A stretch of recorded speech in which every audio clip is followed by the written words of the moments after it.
ಈ ಸಾರಪತ್ತು ವಿಧವೆಯರ ಕೈಯಲ್ಲಿ ಏನೈತೆ? ಎಷ್ಟೈತೆ? ಸ್ವಲ್ಪ ಇರೋದು, ಇಷ್ಟೇ ಅಲ್ಲ ಇರೋದು. 2 ರೊಟ್ಟಿ ಇಷ್ಟ, ಎರಡು ರೊಟ್ಟಿ ಇಷ್ಟ ಆತವ.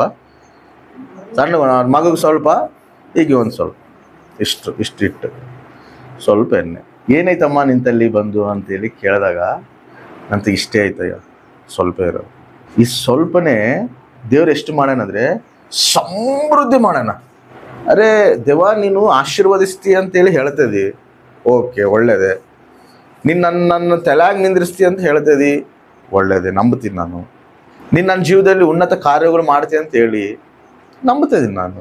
ಅದು ನನ್ನ ಹತ್ರ ಏನೈತೆ? ಸಣ್ಣ ಸೇವೆ ಐತೆ, ಸಣ್ಣ ವ್ಯಾಪಾರ ಐತೆ. ಈ ವ್ಯಾಪಾರಲಿದ್ದ, ಈ ಒಂದು ಸಣ್ಣದ್ರಲ್ಲಿದ್ದ ನನ್ನ ಒಂದು ಸಮಸ್ಯೆಗಳಾಗ್ಲಿ, ನನ್ನ ಒಂದು ನಾನು ಎದುರಿಸಿರೋ ಶೋಧನೆಗಳಾಗ್ಲಿ ಹೆಂಗ ನೆರವೇರ್ತಾವ? ಈ ಸಣ್ಣದನ್ನ ಹಿಡ್ಕೊಂಡು ನಾನು ಯಾವಾಗ ಇದ್ರಾಗಿದ್ದು ಹೊರಗೆ ಬರ್ಬೇಕು? ಅದು ಫ್ಯಾಕ್ಟ್. ನಾವೇನು ಆಲೋಚನೆ ಮಾಡೋದೇನು ರಾಂಗ್ ಏನಲ್ಲ. ಇಷ್ಟು ಸಣ್ಣ, ಈಗ ನಮ್ಮ ಸಮಸ್ಯೆಗಳು ದೊಡ್ಡವು, ನಾವು ಎದುರಿಸಿರೋ ಶೋಧನೆಗಳು ದೊಡ್ಡವು. ಈ ಸಮಸ್ಯೆಗಳು ತೀರ್ಬೇಕಂದ್ರೆ ಇಷ್ಟು ಸಣ್ಣದ್ರಾಗ ಹೆಂಗೆ ತೀರ್ತಾವ? ಅದು ನೆನೆಸ್ಕೊಂಡ್ರೆ ಭಯ ಆಗುತ್ತೆ. ಯಪ್ಪ, ಅಷ್ಟು ಸಣ್ಣದ್ರಲ್ಲಾಗಿದ್ದೆ ನಾನು ಯಾವಾಗ ಹೊರಗೆ ಬರ್ತೀನಿ? ನಾನು ಯಾವಾಗ ಇದ್ರಾಗಿದ್ದ ನಮ್ಮ ಸಮಸ್ಯೆಗಳು ತೀರ್ತಾವ? ದೇವ್ರೇನು ಹೇಳ್ತಾನೆ ಹೇಳು? ನೀನು ಸಣ್ಣದೇ ನಿಂತಾಗಿರಲಿ, ಆ ಸಣ್ಣದ್ರಲ್ಲಿದ್ದೇನೆ ನಾನು ಉನ್ನತ ಕಾರ್ಯಗಳು ದೇವರು ಮಾಡ್ತೀನಿ ಅಂತ ಹೇಳ್ತಾನೆ. ಹೆಂಗೆ ಮಾಡ್ತಾನಂದ್ರೆ ನಿನಗೆ ಆಶ್ಚರ್ಯ ಆಗಿರ್ಬೋದು, ಆತಗಲ್ಲ. ಆತಗೆ ಸಮಸ್ತವೂ ಸಾಧ್ಯ. ಕೆಲವೊಂದು ಟೈಮ್ನಲ್ಲಿ ಹಂಗೆ ಅನ್ನಿಸ್ತಿರ್ತತೆ. ನಮ್ಮ ಸಮಸ್ಯೆಗಳು ಹಂಗೆ ತೋರಿಸ್ತಿರ್ತಾನೆ ಅಪವಾದಿ.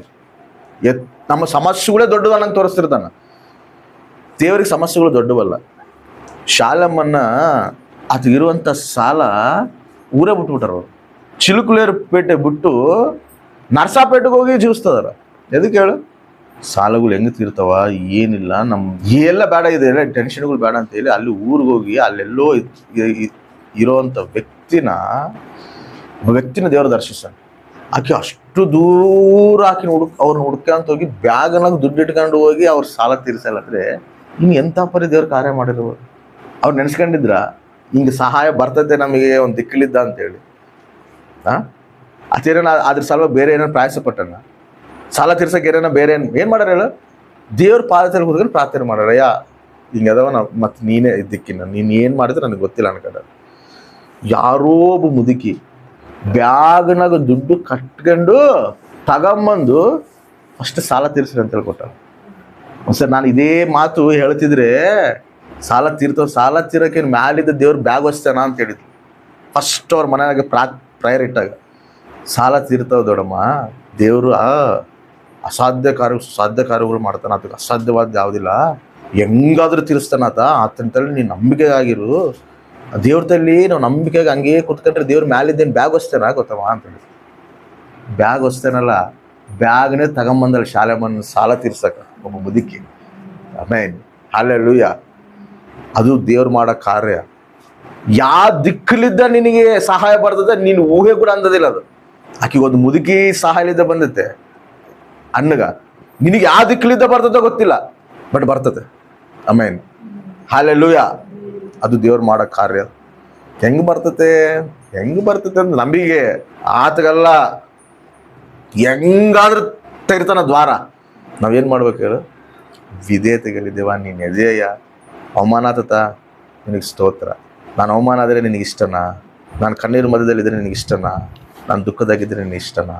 ನಿನ್ನ ಮಗಳು ಬಾಧೆ ಬೀಳ್ತಿದ್ರೆ ನೀನು ನೋಡ್ಕೊಂತಿರ್ತೀಯನಯ್ಯ ಅಂತೇಳಿ ನೀನು ಯಥಾರ್ಥವಾಗಿ ದೇವ್ರದಲ್ಲಿ ನೀನು ಕಣ್ಣು ಬಿಡ್ತೀಯಲ್ಲ, ಅದನ್ನ ಎಷ್ಟು ನಂಬಿಕೆಸ್ತಾನೆ ಹೇಳು? ನೀನು ಯಾವ ದಿಕ್ಕಲಿದ್ದ ಸಹಾಯ ಬರ್ತದೋ, ಯಾವ ದಿಕ್ಕಲಿದ್ದ ನಿನಗೆ ಬರ್ತದೋ ಗೊತ್ತಿಲ್ಲ, ಆ ರೀತಿ ತರಿಸ್ತಾನೆ. ಹಂಗೆ ಬೈಬಲ್ನಾಗ ಒಬ್ಬ ಪ್ರವಾದಿ ಸತ್ತೋಗ್ತಾನೆ. ಅವ್ನು ಭಯಂಕರವಾಗಿ ಸಾಲ ಮಾಡಿರ್ತಾನೆ. ಆ ಸಾಲ ತೀರಿಸ್ಬೇಕಂತೇಳಿ ಸಾಲದವ್ರು ಬಂದು ಆಕೆ ಹಿಂಸಿಸ್ತಿರ್ತಾರೆ. ಮಕ್ಕಳು ತಗೊಂಡು ಹೋಗ್ತೀವಿ ನಾವು, ಬಾಣಿಸರಾಗಿ 2 ಮಕ್ಕಳು ತಗೊಂಡು ಹೋಗ್ತೀವಿ ಅಂತ ಹೇಳ್ತಿರ್ತಾರೆ. ಅವಾಗ ಎಲಿಷ ತಲೆ ಬರ್ತಾಳೆ, ಅಯ್ಯ ನನ್ನ ಗಂಡ ಸಾಲ ಮಾಡ್ಬಿಟ್ಟಲ್ಲ, ಸಾಲ ತೀರ್ಸಕ್ಕೆ ನನ್ನ ಕೈಲಿ ಆಗೋದಿಲ್ಲ, ಹೋಗಿದ್ರೆ ನಾನು ಹೆಂಗೆ ಹೊರಗೆ ಬರ್ಬೋದು? ನಮ್ಮ ಮಕ್ಕಳು ಬಾಳಿಸಿನಾಗ ತಗೊಂಡು ಹೋಗ್ತೀನಿ ಅಂತ ಹೇಳ್ತಾ ಇರತ್ತೆ. ನಿನ್ನ ಹತ್ರ ಏನಾಯ್ತಮ್ಮ? ಏನಿಲ್ಲ, ನನ್ನ ಹತ್ರ ಇಷ್ಟೇಷ್ಟು ಗುಡ್ಡಿನ ಎಣ್ಣೆ ಐತೆ ಅಂತ ಹೇಳಿ, ಇಷ್ಟೇ ಎಣ್ಣೆ ಐತೆ, ಬಾ ಅದು ತಗೊಂಬ ಅಂತ. ಆ ಎಣ್ಣೆಲಿದ್ದಾನೆ ಡೇಕ್ಷಗಳೆಲ್ಲ ತುಂಬಂಗ ಮಾಡ್ತಾನ ದೇವರು. ಅವ್ ಹೇಳ್ತಾನ, ನೀನು ಹೋಗಿ ಈ ಎಣ್ಣೆನ ತಗೊಂಡೋಗಿ ಮಾರಿ ನೀನು ಸಾಲ ಕಟ್ಟಿ ಮಿಗಿಲಿದ್ದರೆ ನೀನು ನಿನ್ನ ಮಕ್ಕಳು ಜೀವಿಸ್ರಿ ಅಂತ ಹೇಳ್ತಾನೆ. ಆಮೇನ್, ಹಲ್ಲೆಲೂಯ. ಸ್ವಲ್ಪ ಇರ್ಬೋದು ನಮ್ಮ ಹತ್ರ, ಇಷ್ಟು ಸಣ್ಣದೇ ಆಗಿರ್ಬೋದು, ಬಟ್ ದೇವರು ನಮಗೆ ಸಹಾಯ ಮಾಡ್ತಾನೆ. ನಾವು ಎಷ್ಟು ನಿಶ್ಚಿಂತವಾಗಿರ್ಬೋದು ಗೊತ್ತಾ, ಏನಾದತ್ತಾಗಿರ್ಬೋದು. ಈ ಅವಮಾನ ಆಗ್ಬಿಡು, ನಿನಗೆ ಸ್ತೋತ್ರ. ಎಲ್ಲಿ ಅವಮಾನ ಆಗಿರುತ್ತೆ ಅಲ್ಲೇ ತಲೆಗೆ ದಿನಿಸ್ತಾನೆ ಮತ್ತೆ ದೇವ್ರು. ಆಮೇನ್. ರೋಷಗಳಿಗೇನ ದೇವ್ರದು. ರೋಷ ನಮಗೇನ ಅವಮಾನ ಆಗೋದು ಕೂಡ ನಾವು ಮರ್ತು ನಾವು ಸುಮ್ಮನೆ ಇರ್ತೀವಿ. ನನ್ನ ಮಕ್ಕಳಿಲ್ಲ ಅವಮಾನ ಆಗಾರ, ಇಲ್ಲಿ ನನ್ನ ಮಕ್ಕಳು ತಲೆಯಾಗಿ ನಿಂದಿರ್ಸ್ಬೇಕಂತೇಳಿ ಮತ್ತೆ ಆ ಜಿದ್ದಿಟ್ಕೊಂಡು ಮತ್ತೆ ನಿಂದಿರ್ಸ್ತಾನ ಅದು. ಆಮೇನ್, ಹಲ್ಲೆಲೂಯ. ರೋಷಗಳಿಗಿನ ದೇವ್ರತ. ನಾವು ಬಾಧೆ ಪಟ್ರೆ ತಟ್ಕೊಳೋದಿಲ್ಲತ್ತ, ನಾವು ದುಃಖ ಪಟ್ರೆ ತಟ್ಕೊಳೋದಿಲ್ಲತ್ತ. ನಮ್ಮ ಮಕ್ಕಳು ಬಾಧೆ ಪಟ್ರೆ ನಾವು ತಟ್ಕೊಂತೀವ?